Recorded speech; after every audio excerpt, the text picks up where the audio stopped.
Irmãos, rapidamente, nós vamos meditar na última mensagem da nossa série, Os Encontros de Jesus. 7º encontro hoje. Pensamos, eu mesmo preguei sobre 5, pastor Flávio pegou sobre o 6º, e hoje o 7º encontro.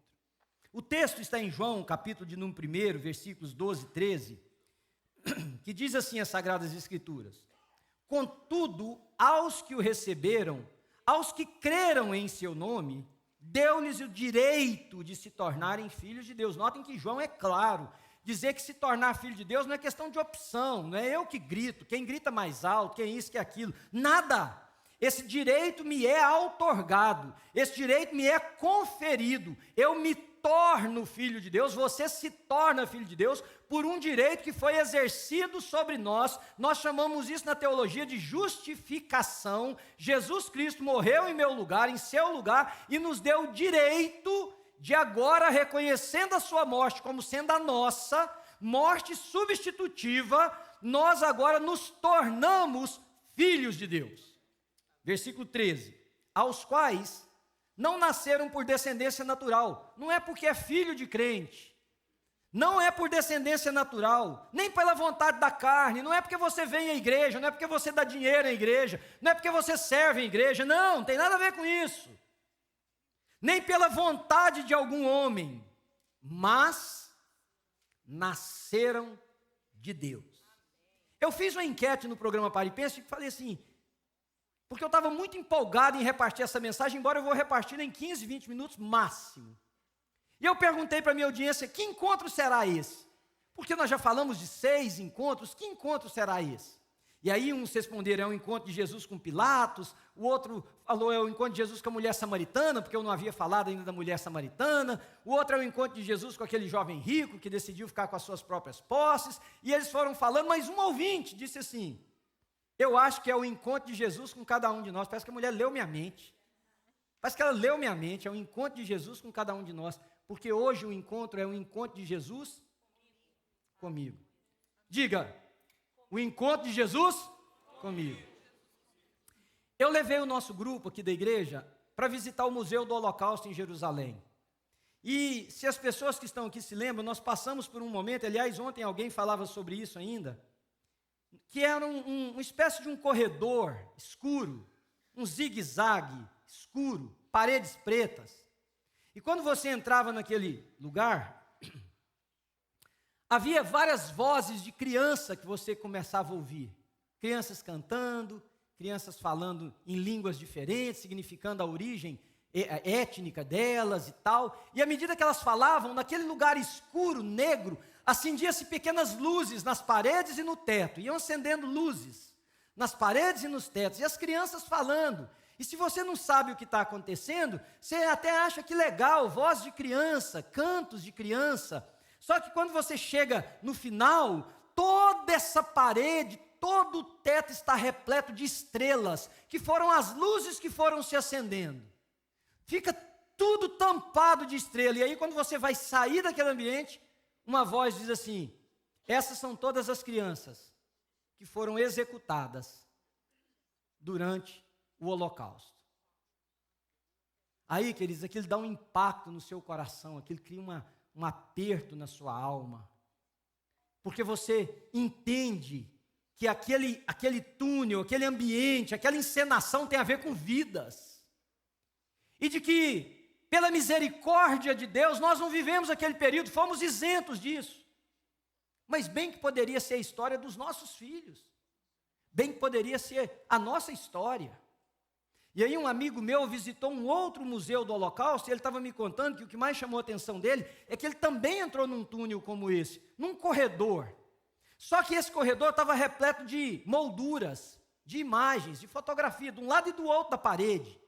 E aí tinha fotografias de homens, mais idosos, mais jovens, mulheres, mais idosas, mais jovens, de rapazes, de mocinhas, de meninos. E aí tinha a foto, escrito o nome e escrito de onde a pessoa era. Então tinha gente da Polônia, tinha gente da Alemanha, tinha gente da França, tinha gente da Itália, tinha gente dos países nórdicos, e as fotos com os nomes, e crianças, e famílias às vezes inteiras, e aí ia andando, e quando chegou no final, tinha um quadro do lado esquerdo.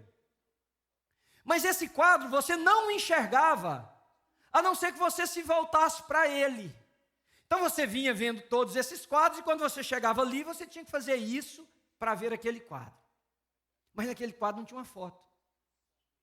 Naquele quadro não tinha um desenho. Naquele quadro não tinha o nome de uma pessoa. Sabe o que tinha naquele quadro? Quem se arrisca?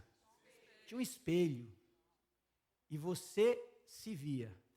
E o nome escrito do lado, que ao invés de ser o nome da família, o nome da pessoa, e a sua etnia, o lugar de onde ele veio, estava escrito assim, em todas as línguas que se pudesse imaginar. Poderia ser a sua foto.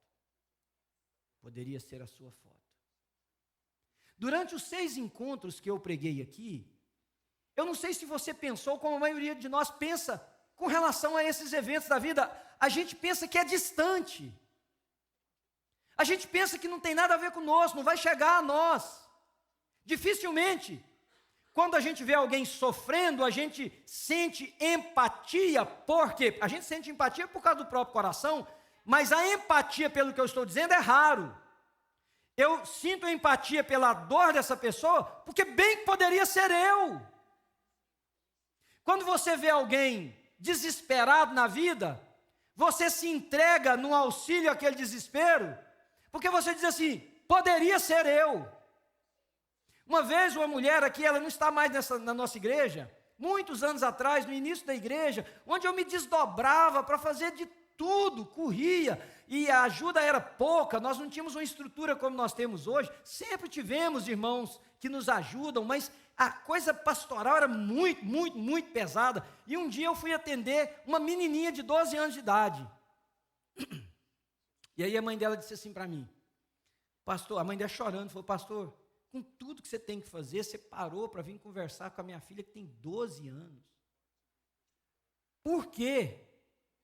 E eu poderia dizer para ela que eu sou pastor, eu poderia dizer para ela que meu desejo é levar a palavra de Jesus ao coração daquela menina, meu desejo, que tudo isso é verdade, mas eu disse para ela o que era a verdade maior e que me norteou por anos na minha vida. Eu disse assim para ela, eu tenho 2 filhos. Sabe o que eu espero? É que um dia lá na frente, quando eu não estiver presente, um dia lá na frente, quando eu já tiver voltado para casa, ou que eu simplesmente geograficamente estiver distante, Deus coloque na vida dos meus filhos alguém como está me colocando na vida da filha da senhora. Dificilmente a gente sente empatia, porque a gente diz assim, poderia ser eu. Então, quando eu falei dos 6 encontros de Jesus aqui, o que me preocupa? É se você caracterizou eles como ensinamentos bíblicos, como narrativas bíblicas apenas, como coisa que é citado, como história que é contada, como fatos que foram narrados, mas você não se viu neles. Então o primeiro ensinamento que eu quero te dar hoje, eu só vou dar 2 para a gente poder encerrar, queridos, é que se nós quisermos entender o que significa ser de Deus, o que significa caminhar com Jesus, o que significa ser da família de Deus, o que significa ser filhos de Deus, a primeira coisa que nós precisamos fazer é personificar os encontros de Jesus. Todos aqueles encontros, todos, carregam o meu rosto e o seu rosto. Eu poderia ser aquela mulher com fluxo de sangue, não com a hemorragia, não com sangue vazando do meu corpo, mas com a hemorragia de vida, com uma perda de existência, não uma coisa fisiológica ou biológica, mas eu poderia ser aquela mulher que não se achava mais na vida, que já tinha gastado tudo o que tinha, seja dinheiro, seja a sua própria beleza, seja a sua influência, seja o que for, tentando dar significação na vida, mas nada trazia paz. Eu poderia ser aquela mulher, mas você também poderia ser.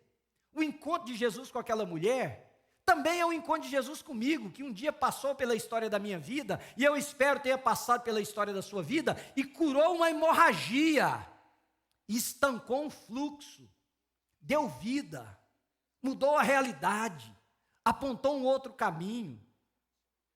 O toque de Jesus que a sarou, também tem o meu rosto, também tem o seu rosto, porque Jesus vem e toca as feridas da nossa história. Ele vem e põe a mão no coração quebrantado, ele vem e põe a mão no coração que não há mais esperança, e ele diz: não acabou. A última história, a última linha, a última página, quem escreve sou eu. É um toque que foi numa pessoa lá, mas tem minha cara, tem sua cara, tem o meu rosto, tem o seu rosto. Mas quando eu preguei a primeira mensagem, que é a mensagem da encarnação, baseado no texto de Isaías, o povo que andava em trevas viu grande luz, porque um menino nos nasceu, um filho se nos deu, o seu nome será maravilhoso, conselheiro, pai da eternidade, príncipe da paz, e a região que andava em trevas, não mais vai andar em trevas. Houve um encontro de Jesus conosco, Deus enviou o seu Filho, para que todo aquele que nele crê, não pereça, mas tenha a vida eterna, também tem meu rosto, e tem o seu rosto. Se é que você se encontrou com Jesus, se o seu encontro não foi com uma religião, se o seu encontro não foi dogmático, se o seu encontro não foi de montagem de igreja, se o seu encontro foi realmente o seguinte: eu vi Jesus, Ele falou comigo, é como o cego de nascença que tem a nossa cara, que enxergamos, que não apalpamos a vida, que não andamos em blackout, mas que olhamos e não vemos, enxergamos e não percebemos. Muitos de nós é cego, tendo 2 olhos bons, porque nós não conseguimos enxergar aquilo que está nos levando para o buraco, nós não conseguimos enxergar aquilo que não tem Deus, aquilo que é armadilha satânica, aquilo que é ingerência maligna, aquilo que tem poder de destruição. Mas Ele vem, cospe, faz lama, pega, põe no olho do cego e diz: vai lavar. Eu sou aquele, e eu acredito que você, em algum momento também, é aquele que já andou pela vida tateando, que não soube bem por onde ir nem o que fazer, mas a graça de Deus em Cristo Jesus veio sobre a nossa vida. Louvado seja o Senhor por isso. Se você não personificar, é uma história contada de um rapaz que eu acho tão interessante. Perguntam para ele: quem te curou? Ele fala: não sei. Um homem aí, ó, que dizem que ele é o profeta. Mas o que ele fez? Ele botou alguma coisa nos meus olhos, porque o cara não ia saber direito, ele era cego, botou alguma coisa nos meus olhos. Mas e daí? O cara falou: ó, quer saber? Eu era cego, agora eu vejo. Resolve isso aí. Eu era cego, agora uma coisa eu sei, eu não enxergava, agora eu enxergo. Tem o meu rosto, tem o seu, que tem uma história para trás para contar. Eu era, agora eu não sou. Eu não tinha, agora eu tenho. Eu não pertencia, agora eu pertenço. Eu estava perdido, agora eu fui achado. Eu não tinha família, agora eu tenho. Eu não sabia o que era perdão, agora eu tenho. Por isso, irmão, se você não personificar os encontros de Jesus, deixa eu te contar o que vai acontecer. 2 ou 3 coisas. A primeira, você vai ser um excelente religioso, mas você não vai entender o amor de Deus que te salvou. Você vai ter frequência de igreja, você vai ter contribuição de igreja, você vai trabalhar na igreja, e tudo isso é muito bom. Mas Jesus não morreu na cruz do Calvário para isso. Jesus morreu na cruz do Calvário para me levar e te levar até Ele. E uma vez nele, a gente vive como filhos de Deus. Segunda coisa que vai acontecer é que você será uma pessoa sem relacionamentos transparentes com Jesus. Porque não é para mim, isso não tem a ver comigo. Aquela mulher, pensa comigo, a mulher do fluxo de sangue, ela teve que vir para a luz, ela teve que sair das trevas, ela teve que sair do esconderijo. Quem me tocou? Perguntou Jesus. Olha, a multidão te comprime, mestre, e o senhor pergunta, quem me tocou? Não, quem me tocou? Porque de mim saiu o poder. A mulher teve que aparecer, ela teve que dizer, sou eu. Fui eu que toquei, porque eu precisava.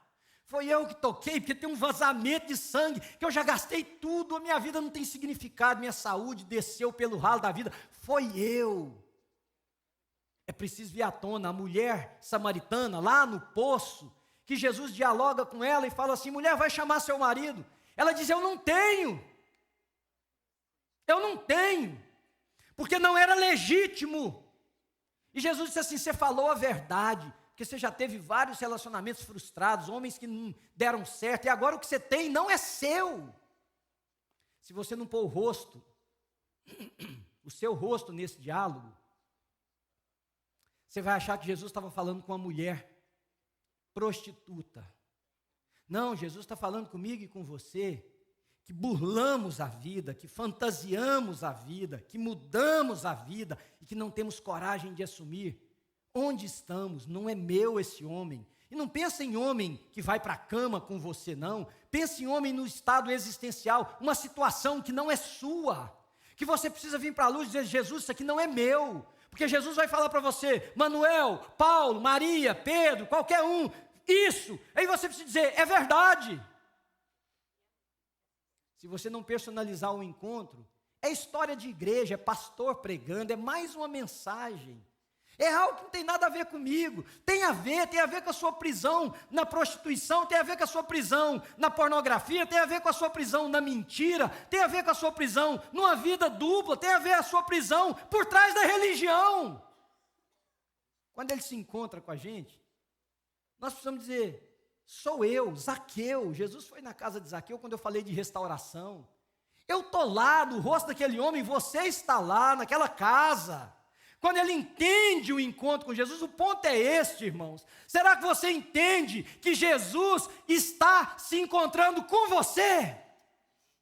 Ou será que nós já estamos tão cauterizados, tão alienados da caminhada com Jesus, tão distanciados de uma relação profunda e significativa, que tudo que a gente quantifica ou qualifica como encontro com Jesus sejam cultos?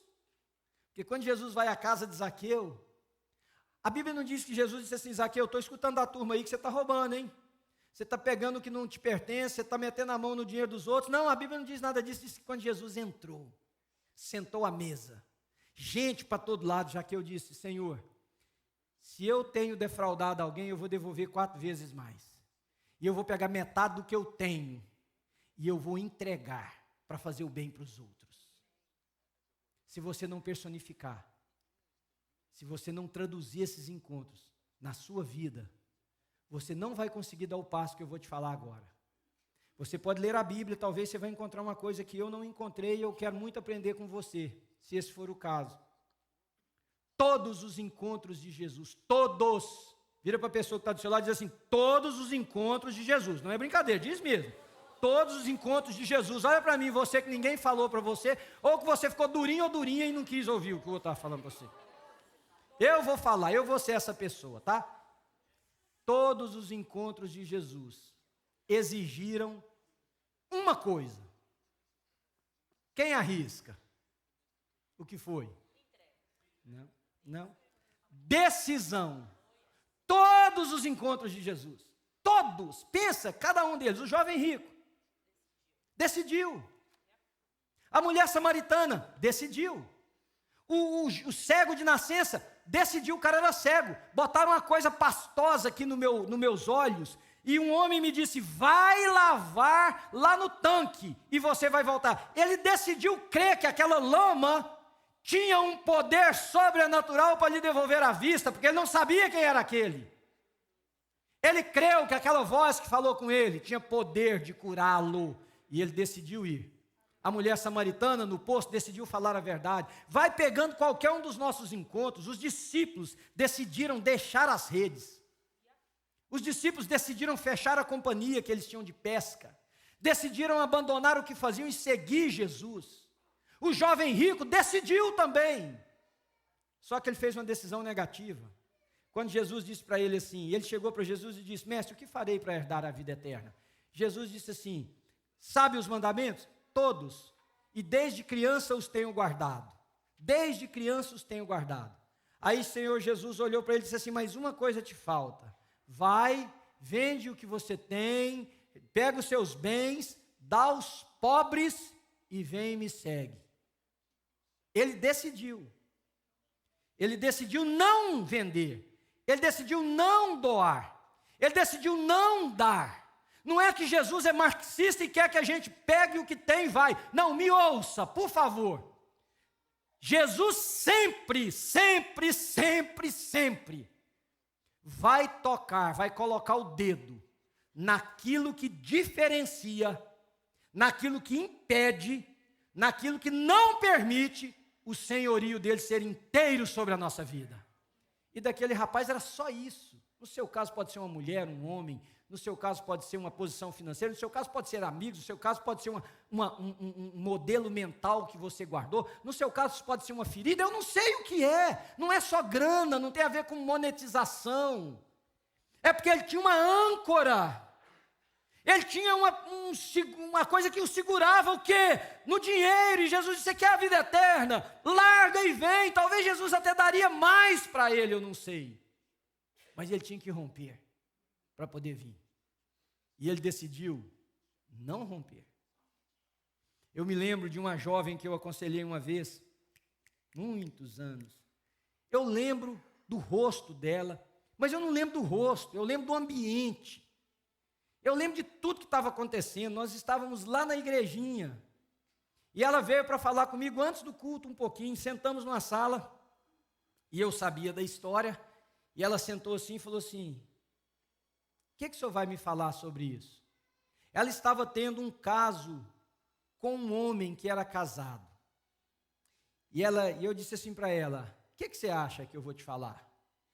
E ela disse assim para mim, eu tenho que abandonar, não é? Falei, você já sabe. Você já sabe. Aí ela olhou para mim, é isso que eu acho que me marcou tanto. Ela olhou para mim e falou assim, eu prefiro ele. Eu prefiro ele.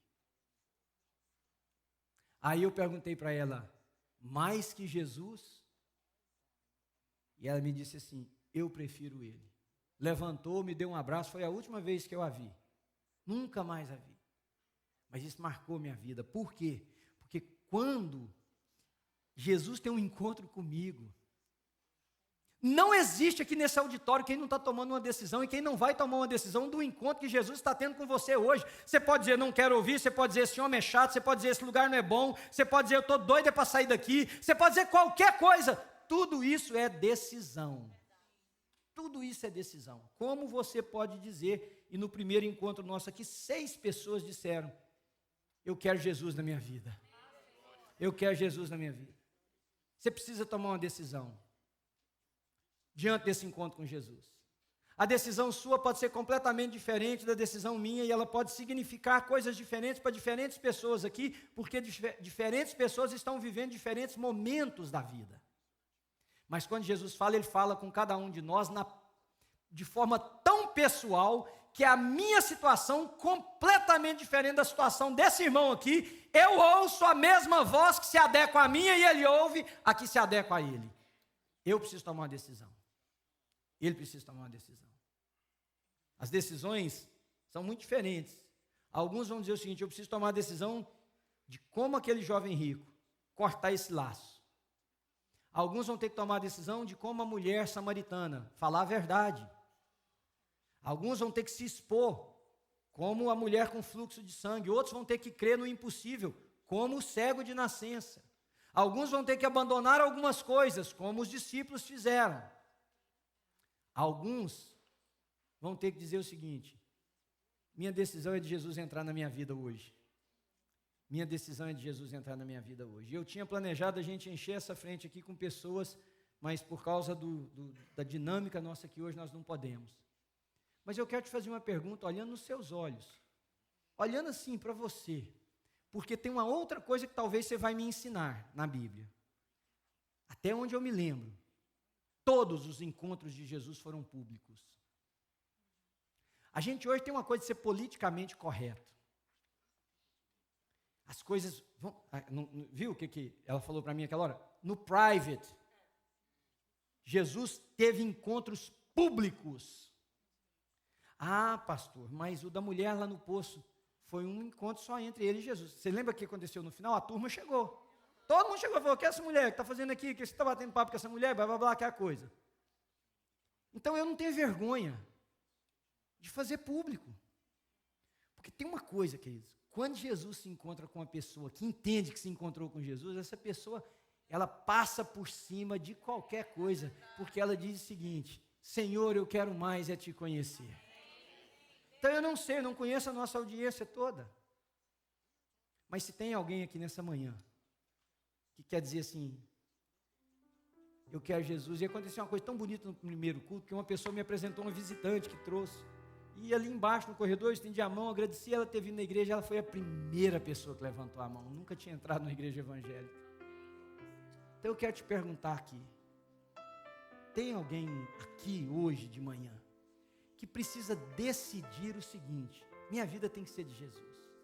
Escuta, me ouça, porque como eu disse para vocês naquela hora, eu estou entregando para vocês algo de Deus. Eu não estou te perguntando se você gosta dessa igreja, se você vem nessa igreja, se você vai em outra igreja, não é isso que eu estou perguntando. Eu estou perguntando se você tem certeza que você já entregou sua vida para Jesus. É essa pessoa que eu quero falar com ela.